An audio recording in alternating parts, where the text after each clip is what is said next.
Okay. Uh, what? When did you get recruited or join the military? I was recruited in 19 around September of 1981, and I went into boot camp in December of 1981. Okay. And what branch of the military were you in? United States Navy. Okay. And so now going into it, if you could advocate for military personnel and or veterans in some way, how would you do it? Um, Probably as far as veterans is that, you know, I think they've really improved on what I had when I went in there for when you got out for college reimbursement and stuff. They didn't have a very good program, so I would definitely two things would be a better, which they may have now, I don't know, but a better um, college uh, reimbursement where they would the military would put in more money, and then also a better probably better mental health for a lot of uh, not just Navy, but any military person that is has been traumatized in any ways, you know, from being at war or just being there for them. A Yeah, better, that's perfect. Yeah, that goes well that you would say mental health because a lot of people um, say that's a big advocate thing for. And so the next question is, what mental health resources are available to the enlisted military and veterans that you knew of then? great question, because I don't know if there probably was, but I never reached out. I know they had, if you made under a certain amount, dollar wise, and go to the VA hospital, and and you could get, you could have surgeries done for basically they were free, but you had to make under a certain amount a year. So I would imagine there was probably something similar. I don't know, for mental health that they would have it. Well, I hate to, I'd just be guessing, but I would think there would be, Yeah. for sure, mental health would probably override. Even if you were making money, they would probably have something, but I just don't know. Okay. So what were like maybe some of the challenges or barriers to seeking mental health support? I couldn't answer that just because I never Never really saw reached. anybody trying to get that. Yeah, yeah. I never had any friends or myself. I never, went to the VA or to a military, you know, facility for to see about getting any mental Oh. health. And like I said, none of the friends that were in the service with me, none of them that I know of. Okay, yeah. So the next question would have been like, did anybody ever talk about mental health when you were in the military? So would that be no? Or Uh, yeah, there was in boot camp, but it doesn't really have anything to do with getting out as a veteran. well, it We also is in lost. the military. Also, What's that? it's also in the military. Also, Yeah, so boot camp, you're in the military, but it's the way that they only want people that are going to be able to make it, and so quite a few we lost. I believe out of 80 that started with our company, we lost nine to mental health, that they couldn't take boot camp. mm, But So I don't know what that would, I That's don't know if they, interesting still, yeah. yeah, I don't know if they, if they were able to even see anybody, but they just got discharged, and I forget what it was called, but it was a mental discharge, Okay, because they couldn't make it through boot camp. right. Next question is was like any was drug use an issue when you were in the military? No, no, nope, I didn't.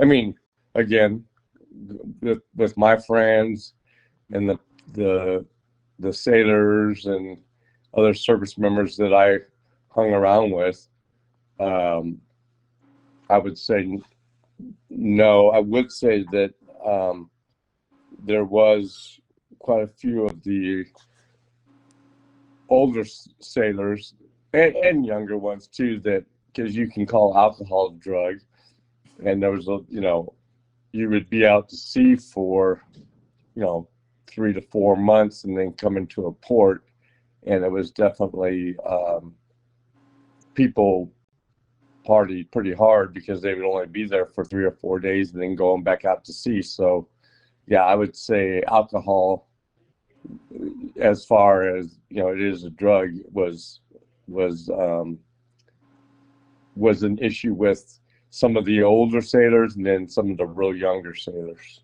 Okay. And uh was oh, did the military provide any drugs to soldiers? No, No.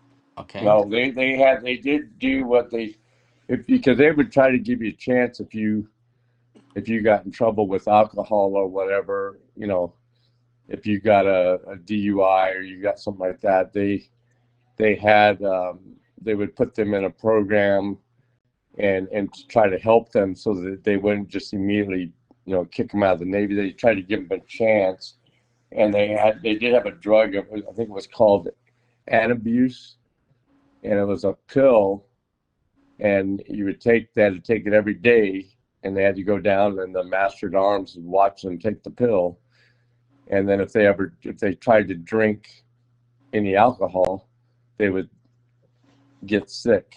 It would Oh. force them to get sick, so that but I don't know if they do that anymore, but they did try to work, they tried to get them into AA classes. I knew of one of my friends was actually came into the service as he had abused heavy drugs, but he had stopped and was in AA already, and I know he helped several people. So you had other military folks that would support, and then there was, I believe they even had meetings on the base, on at our naval base. So Hmm, that's interesting. they did try to, they knew that they needed you to be sober and everything, so they did everything they could. But at some point, I did see a couple of sailors that did get kicked out of the Navy because uh, of drugs. You know, I did. I mean, it would be, if they, because we had to take a urine test, and if they had drugs, like marijuana or anything in their system, or they had, you know, when they took it, they had a certain amount of alcohol in their system when they were, because they were already at work, and they did it, then the drugs was, I believe, was almost an immediate discharge. I don't remember, so I can't say for Hmm. certain. But Okay. alcohol was more. They would they would try to work with you, and I think they actually gave you one shot for drugs to try to. But there was disciplinary actions, like you could get busted down in a rank. They could take your pay. Um, you'd go in front of the captains, what they call captain's mass. Okay. All right. That's very interesting. Stuff we didn't know. The next question is, what is the stigma surrounding mental health support in the military? If you know. I just don't know. You know, um, I think based Well, on, I can tell you that it was much more, because one of my friends that I served with on my first ship, he became a company commander in boot camp. I think in his 11th year, and they were really trying to help, instead of just, you know, getting rid of the folks that you know, because a lot of times it was just too much for young or older people in boot camp. You know, you got being away from the family for the first time, and you're, you know, you're getting screamed at, you're not getting any sleep deprivation, or I can't say yeah, the word right. Uh, but when you don't have any sleep, you're all your, you know, you go in there, and most people went in there by themselves. They didn't go in with a buddy program where you could go in with a friend. Boot camp, so you're around total strangers, and then you're just being yelled at constantly. So I think that he said that they were definitely trying to make it where they were uh, willing to try harder to keep folks that were struggling, you know, because a lot of it was they were just exhausted, because if you weren't marching, you were doing physical training, PT. If you weren't doing physical training, then you would be eating. If you weren't eating, then you were in class. And then wherever you went, you marched. And then if you did anything wrong, you were doing push-ups, sit-ups, whatever. So it was constant. You averaged in boot camp, you would average about 3.5 to 4 hours of sleep a night. dang, okay. Very interesting. The next question is going to be where did you see most of the money or funding go during your time in the military?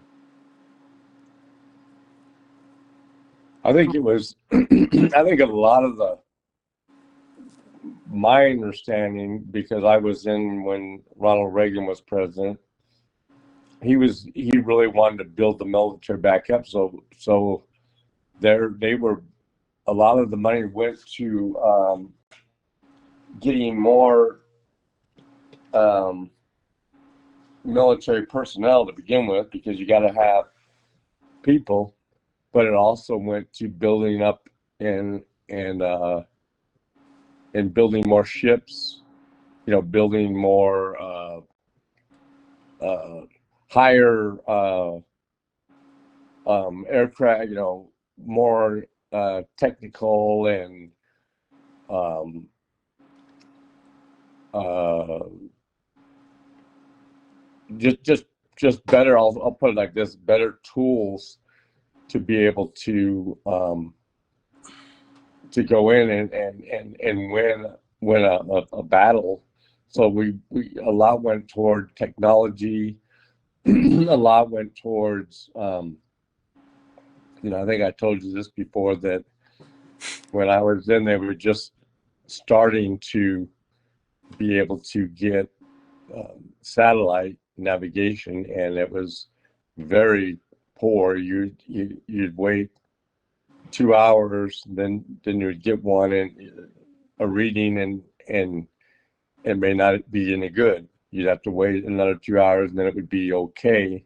So, you know, they worked. I think a lot of money went as time went on. I don't know by the end of Ronald Reagan's term, but as time went on, they really just technology and personnel Okay. was the key, you know, and more.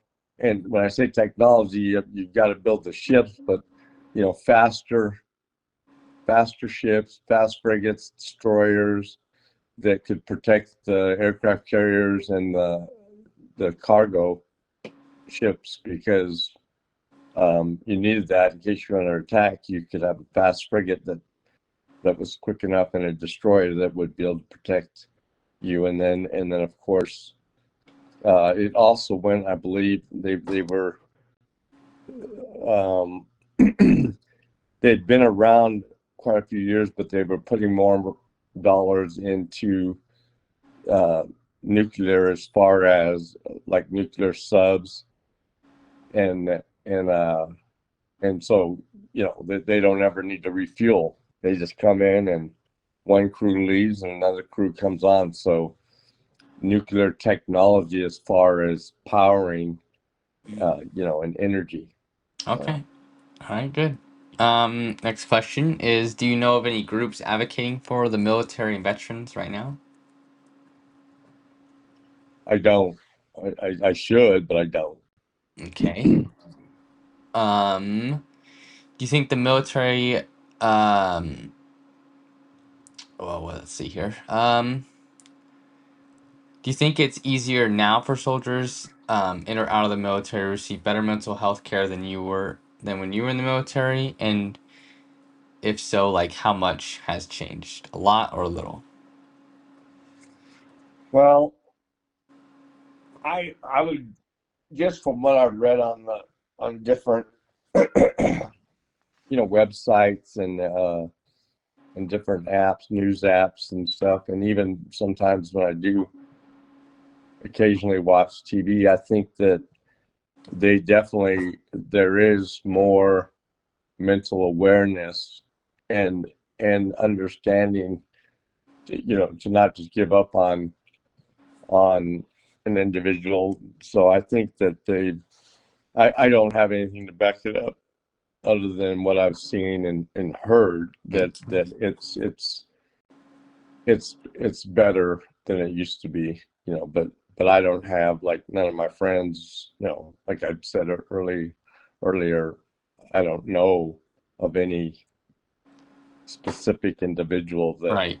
would be able to tell you that. But just from what I've heard, I think you didn't hear a lot of that when I was in there. It was, if they had mental illness, then they would, you know, you were basically, out at service. And then if you were out, it was a little bit more difficult back in those days, just from what I understood. But again, I don't have any stats to back that up. Okay, last question. Should the military have more funding for mental health?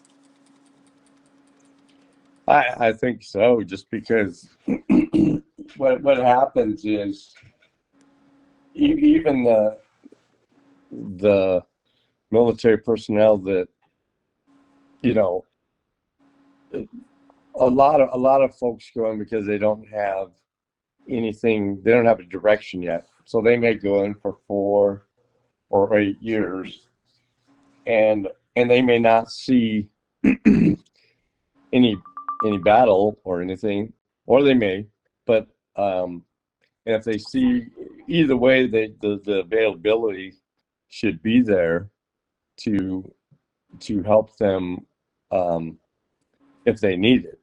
But the bigger thing that I think a lot of people don't look at is even folks that get out, what we would call lifers. They get out after 20-25 years, and some of them never saw any action. Some may have, but the reason I'm bringing that up is that I think it's forgotten that for a lot of these individuals went in when they were 17, 18 years old, and now they're getting out and they're 38, maybe in their early 40s, and they've never had, they don't know um, what it's like to be, you know, not just taken care of. Because in the military, you're basically food, room, and board, and you're getting paid, and there's no, you know, no worries. You're you're not, as long as you're doing your job and you're doing a good job, and as long as you're moving up in rank, then you're, you know, everything's fine. When you get out, you're out in the real world, which is a much different environment. And a lot of people, and I do know this because one of one individual I worked with about 15 years ago, he got out and said it took him about 2 years to really understand and realize how the private sector, how it worked out in the real world. So he he really struggled, and it would have been nice because he was going through depressions and stuff, and because he didn't know what you needed to do, or to really get out and get Right. a job that wasn't, that everything wasn't paid for, you weren't taken care of, because like I said, a lot of these folks went right from their mom and dads into the military, which was just like a big set of parents that were taking care of everything, as long as they did their job and their work.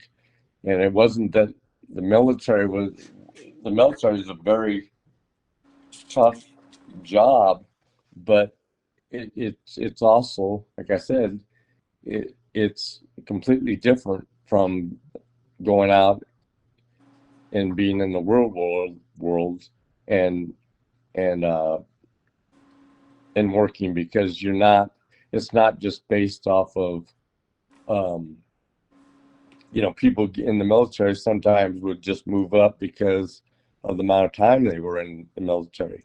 They had to pass the tests and stuff, but you would see sometimes where they didn't make it on merit. They made it on the amount of time that they were in, that okay, well, they're ready, they passed this test, so they get to move on to the next, you know, rank, jump to E6, become a chief, whatever. But yeah, Okay. I think those would that's I rambled on there, but that's a lot of people forget about folks that spent their life, basically, or half their life in the military, and then get out and have to adjust to the real world, Right. so to speak. Okay. All right. That was good. Thank you. Okay.